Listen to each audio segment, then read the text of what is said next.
ನಮ್ಮ ದೇಶದಲ್ಲಿ ಸಾಮಾನ್ಯ ಜನರು 1,00,000 ರೂಪಾಯಿ ಸಾಲಕ್ಕಾಗಿ ಬ್ಯಾಂಕಿಗೆ ಹೋದರೆ ದಾಖಲೆಗಳು, ಭದ್ರತೆ, ಹಲವಾರು ಪರಿಶೀಲನೆಗಳು, ಸಹಿಗಳು ಇಷ್ಟೆಲ್ಲ ದೊಡ್ಡ ಪ್ರಕ್ರಿಯೆಯ ನಂತರವೇ ಬ್ಯಾಂಕ್ ಮ್ಯಾನೇಜರ್ ಸಾಲವನ್ನು ಅನುಮೋದಿಸುತ್ತಾನೆ.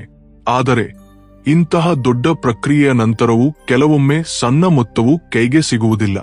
ಆದರೆ ವಿಜಯ್ ಮಲ್ಯ ಎಂಬ ವ್ಯಕ್ತಿಯೊಬ್ಬ ಒಂದಲ್ಲ ಎರಡಲ್ಲ ಸಾವಿರಾರು ಕೋಟಿ ರೂಪಾಯಿಗಳ ಸಾಲವನ್ನು ತೆಗೆದುಕೊಂಡು ವಿದೇಶಕ್ಕೆ ಓಡಿಹೋಗಿ ಬ್ಯಾಂಕುಗಳನ್ನು, ದೇಶವನ್ನು ದಿವಾಳಿಯಾಗಿಸಿ ಪರಾರಿಯಾದ.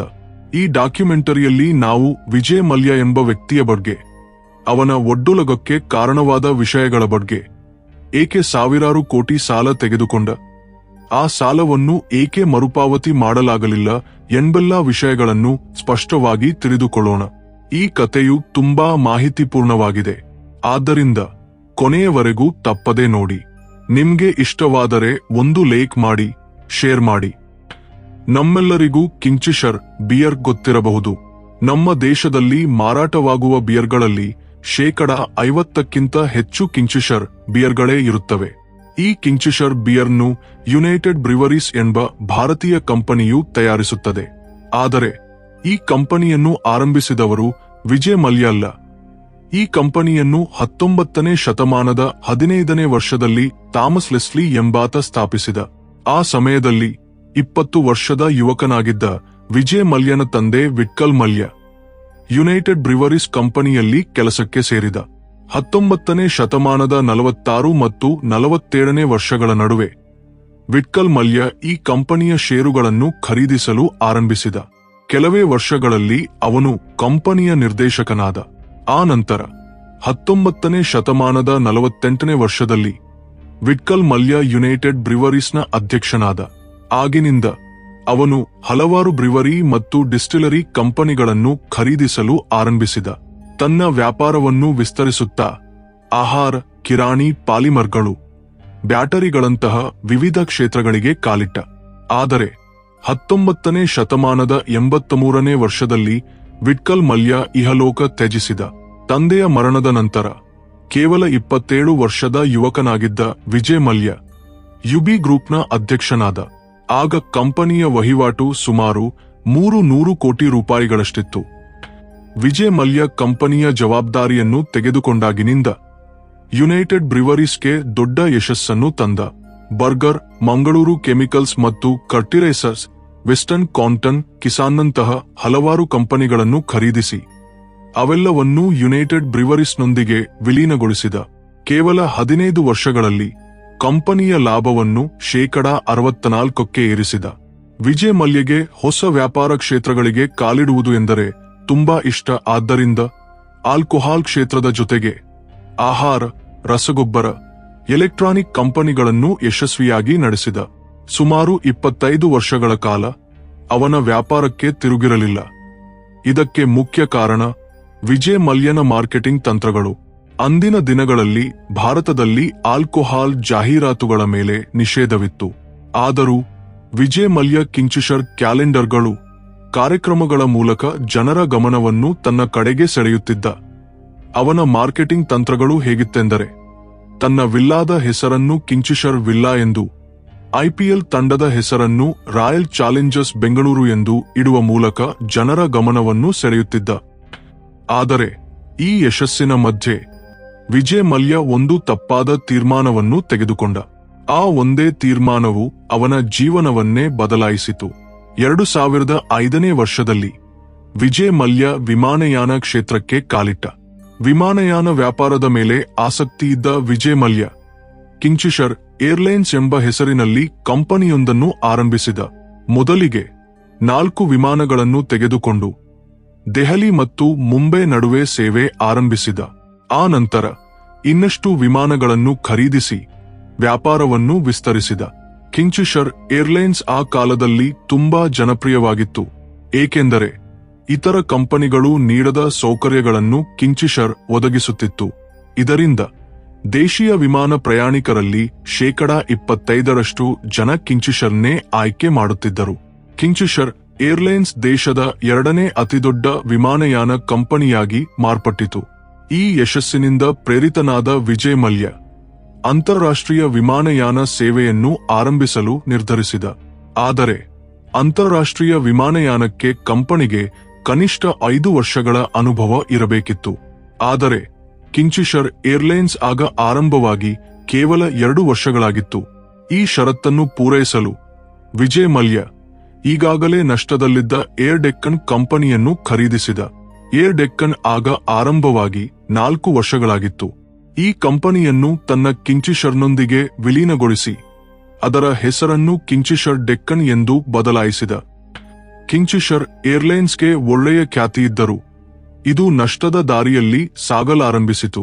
2006ನೇ ವರ್ಷದಲ್ಲಿ 346 ಕೋಟಿ, 2007ನೇ ವರ್ಷದಲ್ಲಿ 207 ಕೋಟಿ, 2008ನೇ ವರ್ಷದಲ್ಲಿ 2013 ಕೋಟಿ ರೂಪಾಯಿಗಳ ನಷ್ಟವನ್ನು ಈ ಕಂಪನಿಯು ಕಂಡಿತು.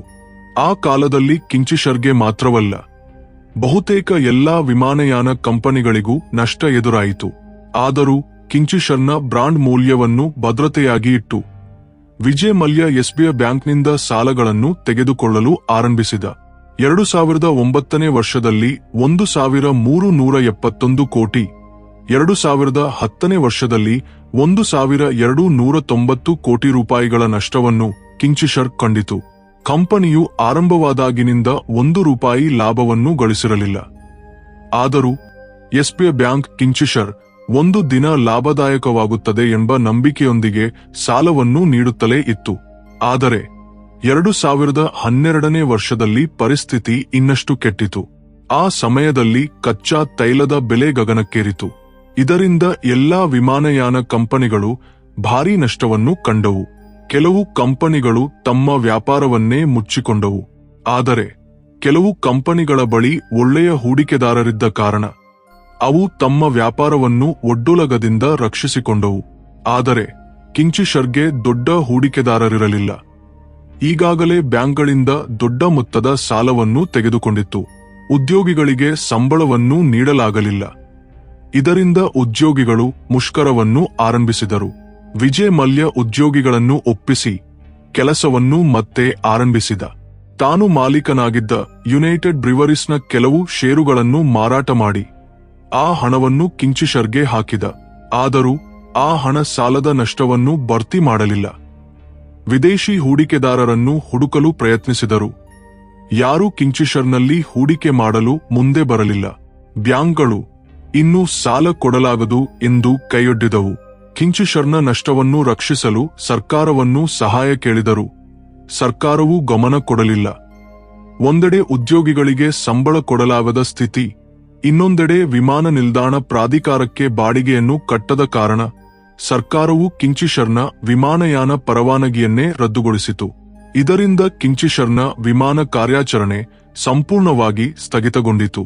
ಯಾರೂ ಸಹಾಯ ಮಾಡದೆ, ಬ್ಯಾಂಕ್ಗಳು ಸಾಲ ಕೊಡದೆ, ಸರ್ಕಾರ ಗಮನ ಕೊಡದೆ 2014ನೇ ವರ್ಷದಲ್ಲಿ ಕಿಂಗ್ಫಿಷರ್ ಏರ್ಲೈನ್ಸ್ ಸಂಪೂರ್ಣವಾಗಿ ಮುಚ್ಚಿಹೋಯಿತು. ಕಿಂಗ್ಫಿಷರ್ ಏರ್ಲೈನ್ಸ್ ಮುಚ್ಚಿದಾಗ ವಿಜಯ್ ಮಲ್ಯ ಬ್ಯಾಂಕ್ಗಳಿಗೆ 9,000 ಕೋಟಿ ರೂಪಾಯಿಗಳ ಸಾಲವನ್ನು ಬಾಕಿಯಿಟ್ಟಿದ್ದ. 2016ನೇ ವರ್ಷದಲ್ಲಿ ಎಸ್ಬಿಐ ಬ್ಯಾಂಕ್ ವಿಜಯ್ ಮಲ್ಯ ವಿರುದ್ಧ ಕೋರ್ಟ್ನಲ್ಲಿ ಕೇಸು ದಾಖಲಿಸಿತು. ಆದರೆ ಆ ಕೇಸಿನ 6 ದಿನಗಳ ಮೊದಲೇ ವಿಜಯ್ ಮಲ್ಯ ದೇಶವನ್ನು ಬಿಟ್ಟು ಲಂಡನ್ಗೆ ಓಡಿಹೋದ. ಅಂದಿನಿಂದ ಭಾರತ ಸರ್ಕಾರವು ವಿಜಯ್ ಮಲ್ಯನನ್ನು ಹೇಗಾದರೂ ಭಾರತಕ್ಕೆ ಕರೆತಂದು ಸಾಲದ ಹಣವನ್ನು ವಸೂಲಿ ಮಾಡಲು ಪ್ರಯತ್ನಿಸುತ್ತಿದೆ. ವಿಮಾನಯಾನ ಉದ್ಯಮದಲ್ಲಿ ಲಾಭದ ಪ್ರಮಾಣ ತುಂಬಾ ಕಡಿಮೆ. ಇದನ್ನು ಸರಿಯಾಗಿ ನಿರ್ವಹಿಸದಿದ್ದರೆ ದೊಡ್ಡ ನಷ್ಟವಾಗುವ ಸಾಧ್ಯತೆ ಇದೆ. ಕಿಂಗ್ಫಿಷರ್ಗೆ ಸರಿಯಾದ ನಿರ್ವಹಣೆ ಇಲ್ಲದ ಕಾರಣ ಪ್ರತಿ ವರ್ಷ ಭಾರೀ ನಷ್ಟವನ್ನು ಕಂಡಿತು. 2005ನೇ ವರ್ಷದವರೆಗೆ ವಿಜಯ್ ಮಲ್ಯನ ವ್ಯಾಪಾರಗಳಿಗೆ ಯಾವುದೇ ತೊಡಕಿರಲಿಲ್ಲ. ಆದರೆ ವಿಮಾನಯಾನ ಕ್ಷೇತ್ರಕ್ಕೆ ಕಾಲಿಟ್ಟ ಒಂದೇ ತೀರ್ಮಾನವು ಅವನನ್ನು ಸಂಪೂರ್ಣವಾಗಿ ಒಡ್ಡೊಲಗಕ್ಕೆ ತಳ್ಳಿತು. ಕೆಲವೇ ದಿನಗಳ ಹಿಂದೆ ಒಂದು ಸಂದರ್ಶನದಲ್ಲಿ ಮಾತನಾಡಿದ ವಿಜಯ್ ಮಲ್ಯ ತಾನು ಸಾಲವನ್ನು ಎಗ್ಗೊಟ್ಟಿಲ್ಲ, ಬ್ಯಾಂಕ್ಗಳನ್ನು ಮೋಸಗೊಳಿಸಿಲ್ಲ ಎಂದು ತನ್ನ ಆವೃತ್ತಿಯನ್ನು ಸಾಕ್ಷ್ಯಗಳೊಂದಿಗೆ ವಿವರಿಸಿದ. ಜನರು ತನ್ನ ಬಗ್ಗೆ ಮಾತನಾಡುವ ಎಲ್ಲಾ ವಿಷಯಗಳಿಗೂ ಉತ್ತರ ನೀಡಿದ. ದೇಶ ಬಿಟ್ಟು ಹೋಗುವ ಮೊದಲು ಕೇಂದ್ರ ಹಣಕಾಸು ಸಚಿವರಿಗೆ ಎಲ್ಲಾ ವಿಷಯಗಳನ್ನು ತಿಳಿಸಿದ್ದೇನೆ ಎಂದು ಹೇಳಿದ. ಅವನು ಬಿಜೆಪಿಯನ್ನು ಕೆಣಕಿದ. ಜೊತೆಗೆ ನನ್ನ ವ್ಯಾಪಾರದಲ್ಲಿ ನಷ್ಟವಾಗುತ್ತಿದೆ, ಇದನ್ನು ನಾನು ನಿಲ್ಲಿಸುತ್ತೇನೆ ಎಂದು ಹೇಳಿದಾಗ ಆಗಿನ ಕೇಂದ್ರ ಸಚಿವ ಪ್ರಣಬ್ ಮುಖರ್ಜಿಯವರು ಬ್ಯಾಂಕ್ಗಳು ನಿಮ್ಗೆ ಸಾಲ ಕೊಡುತ್ತವೆ ಎಂದು ಹೇಳಿದ್ದಾರೆ ಎಂದು ಕಾಂಗ್ರೆಸ್ ಪಕ್ಷವನ್ನು ಈ ವಿವಾದಕ್ಕೆ ಎಳೆದ. ಆದರೆ ಅವನ ಮಾತುಗಳಲ್ಲಿ ಎಷ್ಟು ಸತ್ಯವಿದೆ ಎಂಬುದು ಯಾರಿಗೂ ಗೊತ್ತಿಲ್ಲ. I'm probably the only chore who is being called chore after repaying 2.5 times. ಈ ಡಾಕ್ಯುಮೆಂಟರಿಯಲ್ಲಿ ವಿಜಯ್ ಮಲ್ಯ 9,000 ಕೋಟಿ ರೂಪಾಯಿಗಳ ವಂಚನೆಯನ್ನು ಹೇಗೆ ಮಾಡಿದ ಎಂಬುದನ್ನು ನಾವು ತಿಳಿದುಕೊಂಡೆವು. ನಿಮ್ಗೆ ಈ ಕತೆ ಇಷ್ಟವಾದರೆ ಒಂದು ಲೈಕ್ ಮಾಡಿ, ಶೇರ್ ಮಾಡಿ. ಇನ್ನೂ ನಮ್ಮ ಚಾನೆಲ್ಗೆ ಸಬ್ಸ್ಕ್ರೈಬ್ ಮಾಡಿಕೊಳ್ಳದಿದ್ದರೆ ಈಗಲೇ ಸಬ್ಸ್ಕ್ರೈಬ್ ಮಾಡಿ, ಪಕ್ಕದಲ್ಲಿರುವ ಗಂಟೆ ಚಿಹ್ನೆಯನ್ನು ಆಕ್ಟಿವೇಟ್ ಮಾಡಿಕೊಳ್ಳಿ. ಇದರಿಂದ ನಮ್ಮ ಎಲ್ಲಾ ವಿಡಿಯೋಗಳನ್ನು ಮೊದಲಿಗೆ ನೀವೇ ನೋಡಬಹುದು. ನೋಡಿದ್ದಕ್ಕೆ ಧನ್ಯವಾದಗಳು.